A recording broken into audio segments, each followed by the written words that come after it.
கலர்பதி ஊராட்சியில் உதயநிதி ஸ்டாலின் பிறந்தநாளை ஒட்டி அரசு பள்ளி மாணவர்களுக்கு நலத்திட்ட உதவிகள். தமிழ்நாடு துணை முதலமைச்சர் விளையாட்டுத்துறை அமைச்சருமான உதயநிதி ஸ்டாலின் 47ஆம் ஆண்டு பிறந்த நாளை முன்னிட்டு கிருஷ்ணகிரி மாவட்டம் மத்தூர் ஒன்றியம் கலர்பதி ஊராட்சியில் ஊராட்சி ஒன்றிய தொடக்கப்பள்ளி மற்றும் அங்கன்வாடி மையம் அரசு உயர்நிலைப்பள்ளி ஆகியவற்றில் தமிழ்நாடு துணை முதலமைச்சர் உதயநிதி ஸ்டாலின் 47ஆம் ஆண்டு பிறந்த நாள் விழா கொண்டாடப்பட்டது.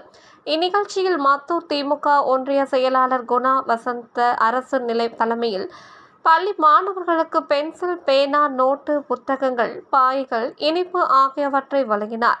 இந்நிகழ்ச்சியில் மாவட்ட பிரதிநிதி கோவிந்தராஜ், ஒன்றிய துணை செயலாளர் மூர்த்தி, மாவட்ட இலக்கிய அணி துணை அமைப்பாளர் ஏகாம்பரம், சதா, மாது, வேலுமணி உள்ளிட்ட கட்சி நிர்வாகிகள் கலந்து கொண்டனர். இதற்கான ஏற்பாடுகளை கலர்பதி ஊராட்சி மன்ற துணைத் தலைவர் தமிழ்ச்செல்வி, கருணாநிதி, மாவட்ட வர்த்தக அணி துணை அமைப்பாளர் கருணாநிதி ஆகியோர் செய்திருந்தனர்.